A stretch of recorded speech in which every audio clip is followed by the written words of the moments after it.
আওয়ামী লীগকে কোনো রাজনৈতিক কর্মসূচি করার জন্য রাজপথে নামতে দিবেন না, মানি, সমর্থন করি। কিন্তু এইভাবে আওয়ামী লীগকে আপনি কয়দিন রাজপথে পুলিশ দিয়ে ঠেকাবেন? আপনারা বলবেন আওয়ামী লীগকে নির্বাচনে আমরা চাই না, আওয়ামী লীগ এদেশে রাজনীতি করতে পারবে না, কিন্তু কি পদক্ষেপ নিচ্ছেন?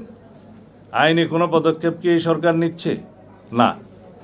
আমরা বলেছিলাম সংবিধানের 47 অনুচ্ছেদ অনুসারে রাজনৈতিক সংগঠন হিসেবে আওয়ামী লীগের বিরুদ্ধে গণহত্যা এবং মানবতা বিরোধী অপরাধের জন্য বিচারের ব্যবস্থা করা হোক এবং সেই নিরিখে সংশ্লিষ্ট আইন, আন্তর্জাতিক অপরাধ আদালতের আইন সংশোধন করার আমরা দাবি জানিয়েছিলাম, এদেশের মানুষ দাবি জানিয়েছিল। এই সরকার অধ্যাদেশ এবং আইন সংশোধনের জন্য পদক্ষেপ নিয়েছিলেন।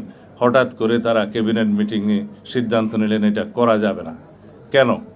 আওয়ামী লীগের একদিকে আপনারা চাইবেন রাজনীতিতে নিষিদ্ধ হোক, আবার তাদের বিচার করবেন না, আবার পুলিশ দিয়ে তাদের রাজনৈতিক কর্মসূচি আপনারা বাধা দিবেন। এত স্ববিরোধিতা ঠিক নয়। আমরা পরিষ্কার করে বলতে চাই, বাংলাদেশের মানুষ গণ অভ্যুত্থানের মধ্য দিয়ে, ছাত্র জনতার বৈপ্লবিক গণ অভ্যুত্থানের মধ্য দিয়ে এদেশের মানুষ আওয়ামী লীগকে প্রত্যাখ্যান করেছে, আওয়ামী ফ্যাসিবাদের রাজনীতিকে প্রত্যাখ্যান করেছে, তাদেরকে বিতাড়ন করেছে। সেই আওয়ামী লীগ নামে বাংলাদেশের রাজনীতি করতে পারবে না।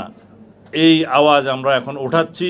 আমরা আওয়ামী লীগের এই গণহত্যার এবং মানবতা বিরোধী অপরাধের জন্য রাজনৈতিক সংগঠন হিসেবে বিচার দাবি করছি।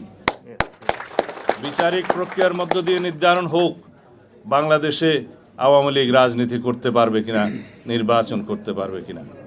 সংবিধানের বিধান সংযুক্ত আছে, সেই অনুপাতে আপনারা আইন প্রণয়ন করুন। কেউ কেউ বলতে শোনা যাচ্ছে মানবতা বিরোধী অপরাধ আদালতে, আন্তর্জাতিক অপরাধ আদালতে যাদের বিচার হচ্ছে, সেই বিচারে হয়তোবা অবজারভেশন আসবে আওয়ামী লীগের রাজনীতি সম্পর্কে। সেটা অত্যন্ত দুর্বল অবজারভেশন হবে। তখনও আপনাদেরকে প্রশাসনিক আদেশ দিতে হবে, তখনও আপনাদেরকে আইন প্রণয়ন করতে হবে সেই অবজারভেশনের নিরিখে।